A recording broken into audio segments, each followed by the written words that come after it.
जय गुरु जी, शुक्राना गुरु जी, सारी संगत को मेरा सुमन आंटी का प्यार भरा जय गुरु जी। संगत जी, गुरु जी ब्लेसिंग कल्याण कीर्तन चैनल पर आप सुन रहे हैं सत्संग। चंडीगढ़ से संगत जी ने भेजा है और आप उनका सत्संग पूरा सुनिएगा। वीडियो को ज़्यादा से ज़्यादा शेयर कीजिएगा। सत्संग शेयर करने से सुनने वाले का और सुनाने वाले का दोनों का ही कल्याण होता है और गुरु जी की ब्लेसिंग सबको मिलती है। तो आप इस सत्संग को ज़्यादा से ज़्यादा शेयर कीजिएगा और कमेंट में गुरु जी का शुक्राना करना मत भूलिएगा। लाइक कीजिएगा वीडियो को और शुरू करते हैं आंटी का सत्संग। तो जय गुरु जी। जय गुरु जी, शुक्राना गुरु जी, जय गुरु जी। संगत जी, मेरा नाम रजनी है, मैं चंडीगढ़ से हूँ और मैं ये सत्संग शेयर कर रही हूँ क्योंकि गुरु जी की आज्ञा है कि रोज शुक्राना सत्संग शेयर करना है और गुरु जी के हुक्म से ये सत्संग शेयर कर रही हूँ। इसमें गुरु जी की ढेर सारी ब्लेसिंग्स हैं। हम सत्संग करते हैं क्योंकि सत्संग करने से सत्संग करने वाले का भी भला होता है और सत्संग सुनने वाले का भी भला होता है। सत्संग में गुरु जी का आशीर्वाद होता है। सबसे पहले मैं छोटा सा एक गुरु जी का भजन गाना चाहूंगी। गुरु मेरा सतगुरु बन के आया, मैनू देख लैण दे। रब मेरा सतगुरु बन के आया, मैनू देख लैण दे। अब यहाँ पे आप सोच होंगे कि मैंने गाया गुरु मेरा सतगुरु बन के आया, तो यहाँ पे इसको गाने का मतलब ये भी है कि मैं सिर्फ गुरु की तलाश में थी, मगर मुझे गुरु से भी ऊपर सतगुरु मिल गया और सतगुरु जो है वो भाग्य वालों को मिलते हैं और गुरु के रूप में सतगुरु मिला और सतगुरु जो है वो रब ही मिल गया। रब ही स्वयं सतगुरु बन के आ गए, तो इससे ज्यादा भाग्यशाली कौन हो सकता है। और यही सबसे बड़ी ब्लेसिंग है क्योंकि एक गुरु जो होता है वही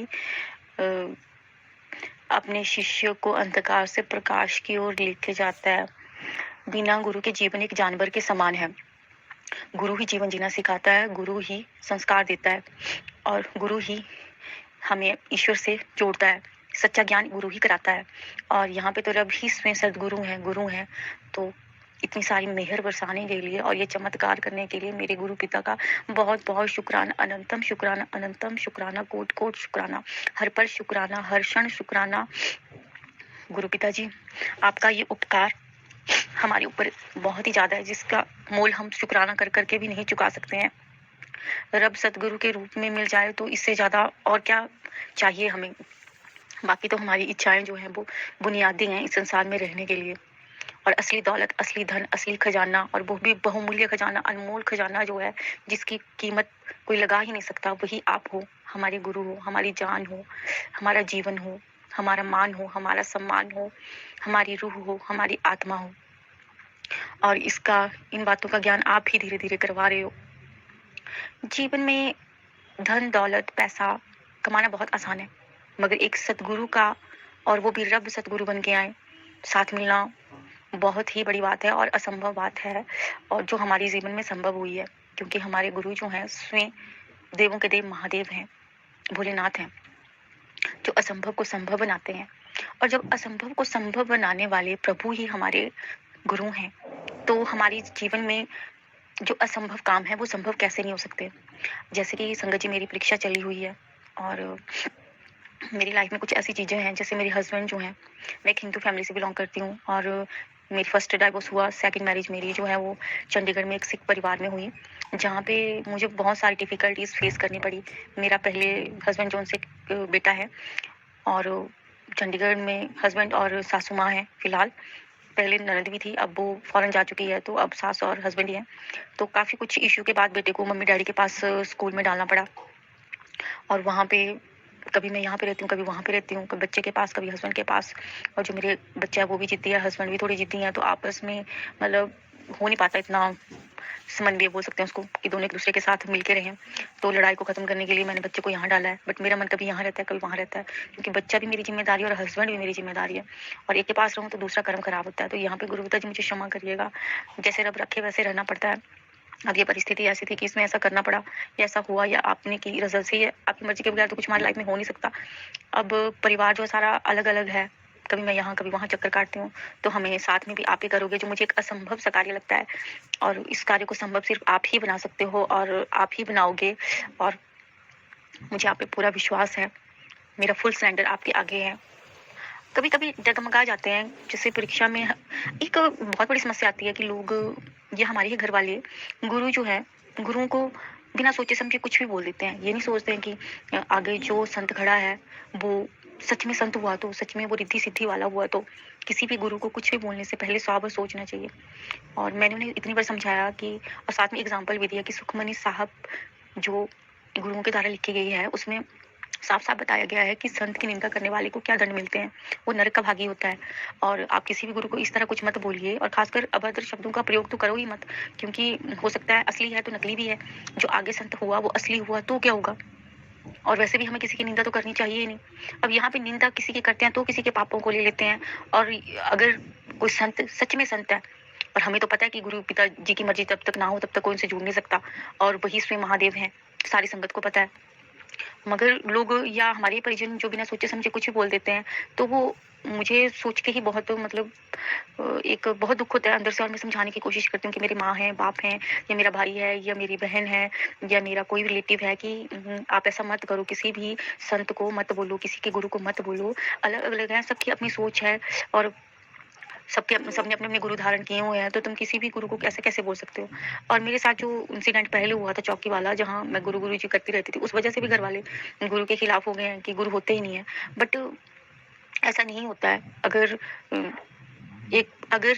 ऐसा कुछ हुआ भी है तो भी, अगर कोई अगला बोल रहा है, उसकी सिचुएशन में इतना सुधार आया है, वो मतलब बच्चा ठीक है, भगवान का नाम ले रहा है, या कुछ भी है, तो इस तरह से आप गुरुओं को टारगेट मत करो। गुरु ही गोविंद है और गुरु ही भगवान है, और जब तक पता ना हो सच का तब तक तो किसी को बोलना नहीं चाहिए। तो यहाँ पे मैं हार जाती हूँ अपने अपनों के आगे, जब इस अभद्र भाषा का प्रयोग करते हैं, और मेरा दिल तो करता है कि मैं क्या करूं, बट फिर मैं कंट्रोल कर लेती हूँ, क्योंकि और उन्हें एग्जांपल भी देती हूँ कि जिस भगवान को आप मानते हो, उस भगवान को ही अगर आके कोई 2 गालियां दे जाए तो तुम्हें कैसा लगेगा। तो कहते हैं कि वो तो भगवान है। तो मैं उन्हें कहती हूँ कि मेरे गुरु भी मेरे लिए भगवान है, मेरी माता है, मेरे पिता है, मेरे भ्राता है, मेरे बंधु हैं, सब मेरे वही हैं। तो आप अगर मेरे सामने उनको कुछ बोलोगे तो मुझे कैसा लगेगा। तो वो मेरी बात नहीं सुनते, अपनी ही सुनाते हैं। तो यहाँ पे गुरु पिताजी बोलते हैं कि जब तुम्हारी बात ना सुने तो तुम उन्हें मत बदलो, खुद को ही बदल लो।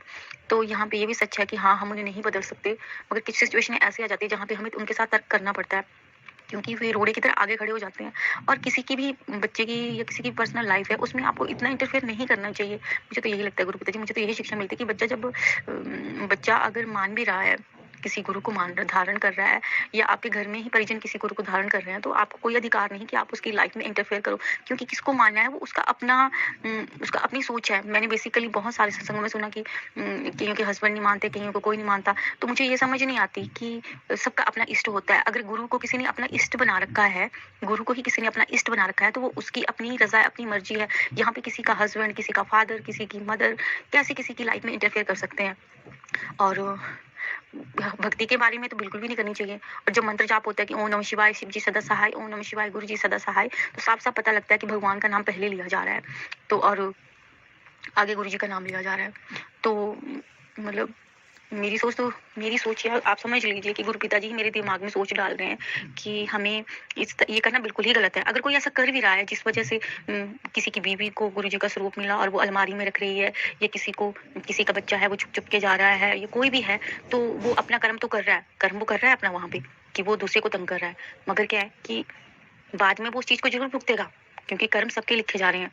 अब कोई बेचारा दुखी होकर स्वरूप को किसी और को दे रहा है, तो वो दुखी मन से दे रहा है। और भगवान ने पहले कहा है कि मंदिर तोड़ो, मस्जिद तोड़ो, ग्रंथ जला दो, मगर किसी का दिल मत दुखाओ, और दिल दुखाने से बड़ा पाप कोई भी नहीं है। और यहाँ पे तो जाने अनजाने में 2 पाप हो रहे हैं। एक बेचारा दुखी हो रहा है इंसान, और दूसरा एक संत का अपमान हो रहा है, और दूसरे को पता नहीं कि वो सच्चा संत हुआ, तो किसी सबको एक ही लाइन में खड़ा कर देना कहाँ की बुद्धिमानी है। तो इस तरह से वो सेकंड पर्सन अपने कर्मास को खराब कर रहा है। तो जो सेकंड पर्सन उसके दबाव में आके ये चीज़ें कर रहा है, उसे दुखी नहीं होना चाहिए। अपने मोबाइल में वो जब चाहे गुरु जी की स्वरूप रख के देख सकता है और गुरु जी के सत्संग सुन सकता है जब मन करे। गुरु जी से मन ही मन बात कर सकता है और धीरे धीरे गुरु जी सिचुएशन को बदल भी देंगे, क्योंकि सब गुरु जी की रजा से ही हो रहा है। मगर कर्म तो खराब हो ही रहे हैं ना। कर्म तो अगर गुरु जी हमारी लाइफ में आ भी रहे हैं और हम कुछ ऐसे कर्म, हमें अपनी वाणी पे संयम नहीं, या हम दूसरे के लिए बैर द्वेष निंदा ईर्ष्या रखते हैं, तो वो हमें समझाते हैं, मगर हम फिर वही कार्य करेंगे तो हमारे कर्म तो खराब हो ही रहे हैं। उसमें गुरु पिताजी क्या करेंगे? वो तो हमें समझाएंगे ना, और नहीं समझेंगे तो हमारे कर्म तो खराब होंगे ही होंगे, क्योंकि गुरु तो सिर्फ हमें रास्ता दिखाता है, चलना तो हमें ही होता है ना। और गुरु जी ने तो बहुत अच्छा माध्यम निकाला है कि 90% कर्मास वो अपने ऊपर ले लेते हैं, 10% छोड़ते हैं, और 10% हमारे कटना शुरू हो जाते हैं। और जैसे जैसे उनकी बताई शिक्षाओं पे नहीं चलेंगे तो कर्म हमारे बढ़ते चलेंगे, और जितने कर्म हमारे बढ़ेंगे उतना ही समय ज़्यादा लगेगा और उतना ही कष्ट हमें होगा। तो हमें अपने कर्मों को खराब नहीं करना है। और जो गुरु जी की संगत है, जैसे मैं हूँ और है, तो हमें इन बातों को समझना है। अगर हमने तो गुरुपिता को, मुझे तो यही लगा कि जैसे मैं गुरुपिता को अपना गुरु मानती हूँ और मेरे घर वाले या मेरा हस्बैंड ने पूरी कोशिश की कि मैं गुरुपिता जी को मतलब ना मानूं, उनके स्वरूप को घर से निकाल दूं या कुछ भी, या उनके ही दिखाए मार्ग पे चलूं। जैसे मेरे हस्बैंड वाहे गुरु को मानते हैं, तो मैं भी वाहे गुरु को मानती हूँ, मैं भी सम्मान करती हूँ, मैं भी गुरुद्वारे में जाती हूँ। मगर मैंने उन्हें समझाया भी कि गुरु पिता जो हैं उनके जपजी का पाठ, सुखमनी साहब का पाठ, यही तो किए जाते हैं, तो इसमें माड़ा क्या, भगवान तो एक ही है। मगर ना वो समझे ना मेरे मायके वाले समझे। अब गुरु जी ही उन्हें अच्छे तरीके से समझाएंगे जब भी समझाएंगे। और दूसरा, जो भी उन्होंने किया है वो कर्मास तो उन्होंने अपने खराब कर ही लिए हैं, और मुझे बहुत दुख होता है क्योंकि सारे के सारे अपने ही हैं। मगर यहाँ पे एक बात और पता लगती है कि हम किसी के कर्म को नहीं बदल सकते। सब, ये संसार एक कर्म भूमि है, यहाँ पे हम कर्म करने के लिए आए हैं। और जो हमारे परिवार होते हैं उनके सदस्यों का एक दूसरे से लेना, पिछले जन्म का कोई कर्जा होता है जो एक दूसरे से देना होता है, जिम्मेवारियां निभा के, कर्म धर्म निभा के। मगर हैं, और अगर अगला बंदा आपको समझा भी रहा है, तो अगर बड़े हैं तो क्या हुआ, कई बार छोटों को भी ज़्यादा एक्सपीरियंस होता है, तो छोटों की बात भी सुन लेनी चाहिए। मगर अगर आप मैं में रहोगे और दूसरे की बात नहीं सुनोगे तो कर्मास तो खराब होंगे ही। और वहाँ पे अगर आप रोकने पे भी नहीं रुक रहे हो और अपने कर्मा खराब कर रहे हो, तो उसमें उसमें दूसरा पर्सन क्या करेगा? जैसे मेरे फादर कुछ बोल रहे हैं तो मैं उसमें क्या करूँगी? वो अपने कर्मास खराब कर रहे हैं, खुद खराब कर रहे हैं। बहुत दुख होता है देख के कि कोई मतलब किसी तरह गुरुओं को कोई भी कुछ भी बोल देता है, कोई भी भाषा का प्रयोग कर देता है। ये भी नहीं सोचता कि अगला जो संत है वो, ये धरती संतों पे ही टिकी है, जब संत नहीं होंगे तो ये धरती भी नहीं होगी। तो संतों को इस तरह से बोलना अच्छी बात नहीं है, बिल्कुल भी नहीं है। आज मेरे साथ कुछ ऐसा हुआ है, इसीलिए मैंने इस टॉपिक पे बात की है, और इसमें मैं किसी का दिल नहीं दुखाना चाहती। हाँ, अपनी मर्जी है, अपनी सोच है, अपने आप जिसको मानना है मानो। और जो भी अगर गुरु जी को मानना चाहते हैं, अपना इष्ट गुरु, इष्ट है हमारे गुरु जो हैं वो इष्ट हैं। अगर इष्ट के रूप में गुरु जी की कोई पूजा करना चाहता है तो वो बुरी बात नहीं है।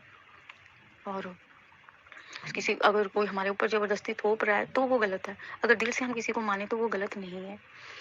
तो ये भी गुरु जी ने मुझे बहुत सारी बातें सिखाई हैं। इसके लिए गुरु पिता जी आपका बहुत बहुत शुक्राना। और आपसे बहुत बहुत माफ़ी चाहूँगी कि जैसे मैं आपका नाम लेती हूँ और आपको बोलती हूँ माता पिता, तो दूसरे बंदे अभद्र भाषा का प्रयोग करते हैं जो बाहर के नहीं अपने ही होते हैं, तो उसके लिए मैं आपसे बहुत बहुत माफ़ी चाहूँगी।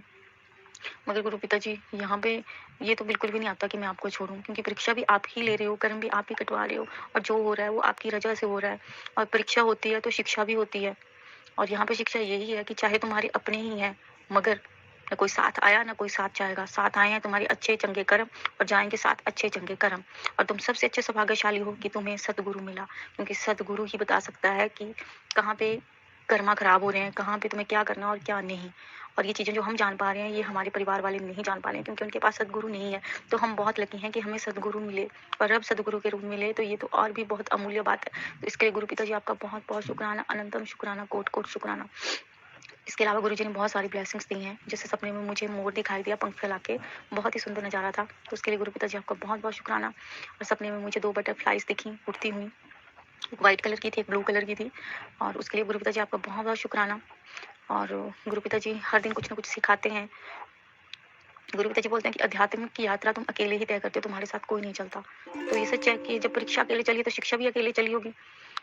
तो गुरु पिताजी आपका बहुत बहुत शुक्राना परीक्षा लेने के लिए, क्योंकि अगर आप परीक्षा नहीं लेते तो हमें ये शिक्षाएं कभी मिल नहीं पाती, और हम इन चीज़ों को कभी समझ नहीं पाते कि भगवान तो एक ही है, ज्योत एक है, बस रूप उसके अनेक हैं। तो किसी भी भगवान का अनादर मत करो, सब एक है। भगवान कभी भी किसी को गलत शिक्षा नहीं देता, ना कभी दी है। गुरु पिताजी, आपका हमारे जीवन में आने के लिए बहुत बहुत शुक्राना, अनंत शुक्राना, हर पर शुक्राना, कोट कोट शुक्राना, हर सांस में शुक्राना, हर क्षण में शुक्राना।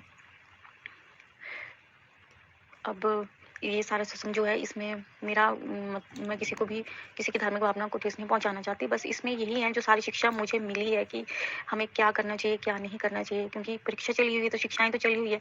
फिर भी अगर किसी को बुरा लगे तो उसके लिए मैं क्षमा चाहूंगी।